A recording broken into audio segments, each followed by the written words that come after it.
Uh, these are some portable boat racks that I have made up. There's two of them there. The idea is that any little boats or tenders, instead of leaving them all over the foreshore and parkland and a bit of a mess, they can put them in these racks, lock them up, they're secure and safe. The best thing about these ones is that these boat racks are actually portable, so if we put them in a parkland they're not being used, I can have them moved to anywhere else on any of the other islands where they could be used. But as we can see, pretty popular, so I'll have to organise for a few more to be made next year to be put around our foreshore parks. Keeps them a bit tidy, gives the owners a sense of security knowing that their dinghies are locked up, and all in all, a good result that they're being used. I'd just like to give a quick wrap up of where the islands are at the moment. With Carragara Island we'll start with. There's a new barbecue that's going to go in before the end of June, and we're going to put some power across over on that side of the beach so they can use it. So you'll have a better, larger barbecue there. With Lamb Island, a couple of things have happened. They're in the progress of fixing the drainage down the roadway towards where the jetty is. They're going to have some line marking, make the site a bit more usable. Doesn't add any more extra car parks, but it will solve the drainage problems there. Of course, if you live on Lamb, you would have seen that recently. There's been about 8 new roads that have been sealed, which is good to see.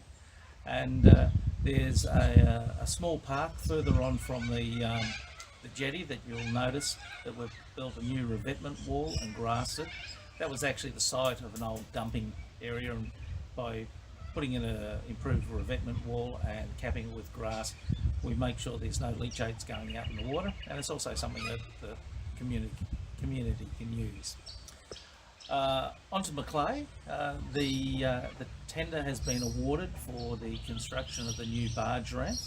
We're just waiting for the contractor to make a start on that. The contractor will build the new barge ramp and then repair the old one. The old one will become user-friendly for boaties. Also on McClay Island, the big thing is the foreshore reclamation and car park. Council has completed all the works that are required on that, and it is now before state agencies for approvals. Once we receive the approvals from the state agencies, then we can go out to tender and that work will begin. Unfortunately, being state controlled with the permits, I can't give a time frame of when that'll be done, but hopefully it'll be done this year, so at the end of the year construction can commence. Move to Russell quickly. Recently we've had the surface of one of the tennis courts redone with a different paint. That's so it's easier to see and to play on, and there's been a new fence put up dividing the tennis court so it stops the balls rolling from court to court. Those of you who have used it, you'll probably see a new shed similar to what we've got here with a barbecue and seating installed.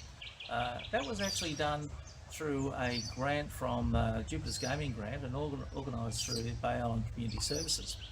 It's an example of where the community can get involved and have a role to play in providing infrastructure for the islands instead of relying on council. Council agreed to happen, and then the community groups can go off and apply for funding and grants to put in infrastructure. So if you're a community group out there and you'd like to see something done on your island, you can actually be proactive and have a chat with council officers about what you'd like to do, get their consent for it, then you can apply for grant funding to do it. The footpaths continue on Russell Island as well, and they're at the moment putting in culverts and a few of the more difficult aspects. Hopefully though that will be completed over the next 6 months. So that's a quick wrap up of what's happening on the islands. But before I finish up, there is one last thing, is that you may have heard that the Department of Natural Resources and Mines have gone to public consultation about the dual naming of Russell Island, so that people can use either Russell Island or Canipa Island as the name for Russell. There's a 4-week window of opportunity to have your say on the proposal. Those that are against it should keep in mind they can still use Russell. And those that are for it, you should remember too that the Canipa was the original name of Russell Island. It's been supported by the people who feel that the island has special significance to them. So if you'd like to comment on that, you'll need to head off to the Department of main natural resources and mines, and you can have your say on their site.